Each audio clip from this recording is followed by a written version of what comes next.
Welcome to Markets Now. I'm Michelle Rook with Bryan Doherty, Total Farm Marketing. We are seeing a little recovery in the grains this morning with the exception of corn. Livestock futures, cattle back to the plus side, hogs are lower, and milk is about steady. And Bryan, I want to talk a little bit about just the complex in general. Wow, what a sell-off the last couple of days. Commodity whites selling. It looks like maybe a little cooler heads are prevailing this morning. But what was the catalyst to even start with the meltdown? Yeah, it's always confusing when things, as you just said, melt down, Yeah. and you kind of look at the fundamentals and go, well, is there anything really a lot different today than, let's say, a week ago or 2 or 3 weeks or 2 or 3 months ago? And in particular, you look at the cattle market, and that is a technical meltdown. I'm not so sure it's a fundamental meltdown, but packers Yeah. are slowing chain speed. They are working at margins that are not very comfortable, could be in the red, and consequently I think the fund money, that is the managed money, the speculator, kind of went defensive this market, as did probably producers hedging. And once it starts down like that, the old saying is you kind of stair step up, take the elevator shaft down. It Right. doesn't take long, and what happens is I call it unintended sales. So last week somebody said, well, I don't think I'm going to be a seller of cattle. Well, if they have a stop order under the market, Michelle, the market trips down, it hits that becomes a new sale. It's got to find a buyer.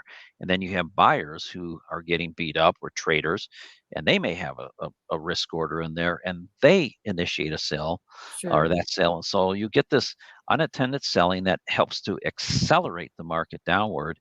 And then those who had originally sold, they're making money. So they'll add to short positions. So you can get three new types of sell Wow. type orders that accelerate a market downward. So that's the nature of how markets work at times.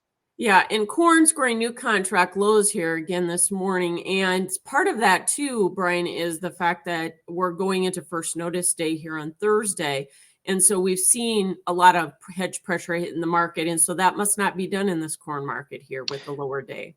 Well, you're seeing hedge pressure. 96% of the crop is harvested, but there's still 4% to go. So the vast majority is harvested, but what is being harvested late doesn't really have a home in a lot of these areas. The crop has been better than most farmers anticipated prior to starting harvest, and consequently the end user kind of has the upper hand right now. So they see farmers holding a lot of inventory. They see a downtrending market. The managed money stays short corn. It didn't reverse its position and go aggressively long. Wheat prices remain under pressure, and all of that at a time when the dollar loses 3.5% in November. So really disappointing, but Yeah. not shocking. About half the time when we see a low in the August-September window, which we did this year, there's a recovery. About half of the time, that recovery either holds or it gives it back. This is a year where it gave it back, and part of that is just the poor export picture, big picture, South American production, big picture. The reality is South America's got some issues. Corn's gotten cheap here. It's probably a very good value to the end user to not wait around for a long period of time.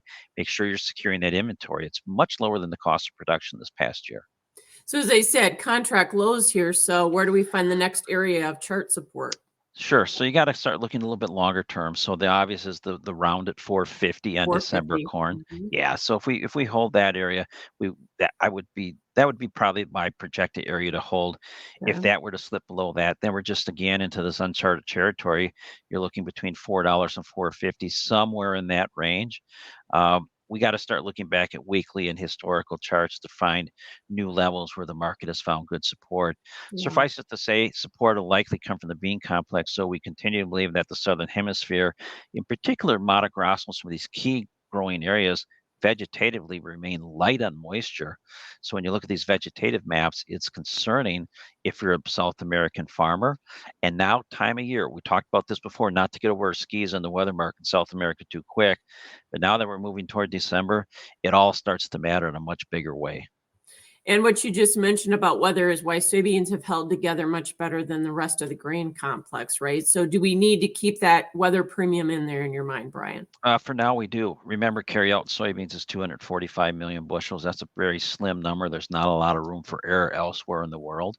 And there was some talk today of Brazil potentially exporting 4 million bushels or 4 million metric tons less of soybeans. And consequently, if that is the case, it's got to come from somewhere. So if the U.S. were to pick that up, there's a roughly 100 to 120 million bushels there.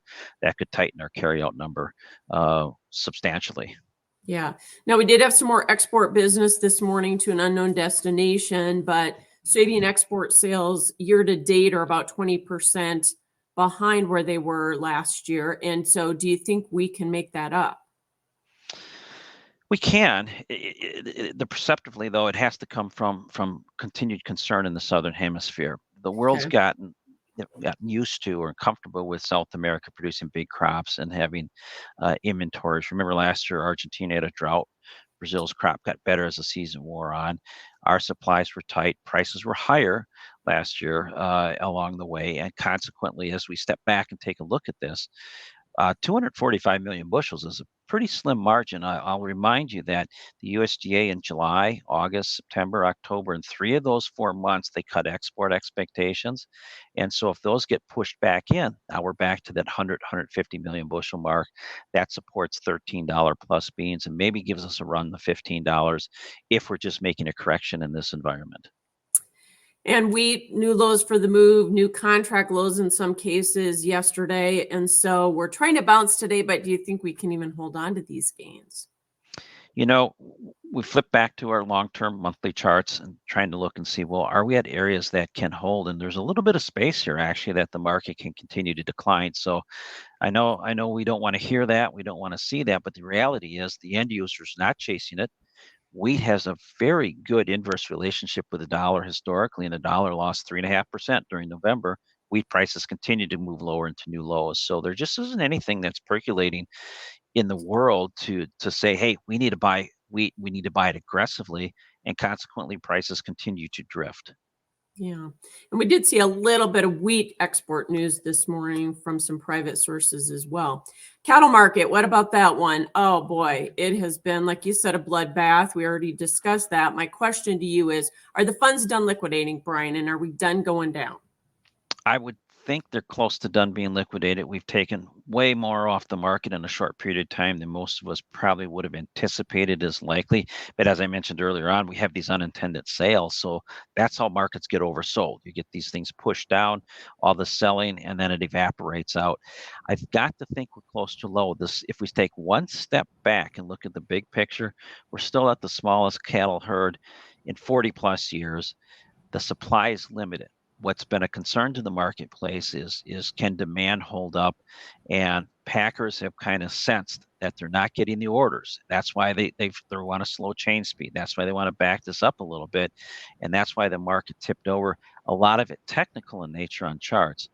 But just as violently as the market can go down, we likely correct back. So I'm not going to call a low here, but I would think the oversold conditions are providing plenty of ample opportunity for speculators to jump in and buy real value compared to where the market recently has been all fall. And so consequently, we'll look to see if demand doesn't kind of come roaring back in, especially as we look to the holidays and beyond. Well, let's hope so. And let's wrap up with the milk market. The last time you and I talked, we have seen, I guess, prices drift from that time period. Have you been surprised, especially because product values have been kind of the drag here? Surprised at the speed of which it went down here in the last, let's say 10, 11 sessions, where all of a sudden milk prices are trading 17.50 in the front months, and all of a sudden they're 16.50. So they lose a big percentage in a very short period of time. Surprised at that. The problem has been product values have generally weakened. Butter has been on a pretty sharp decline. Now it had a good rally early on. I think there again, we can look at milk, we can look at cattle, we can look at hogs. The general consensus is we have just enough supply in a shaky demand market on a shaky economy that the trade is willing to go short fairly quick. Undervalued, maybe, but if we step back, the last time milk broke these type of levels, it did continue to trek lower to near $15. So I want to be cautious not to call a low in that market. I want to believe that we've tightened the inventory up just enough to provide support. I just don't see big picture though, where we're turning into any kind of a bull market until we really see additional cow liquidation. or some better demand for sure. All right. Thanks for joining us. Bryan Doherty with Total Farm Marketing. That is Markets Now.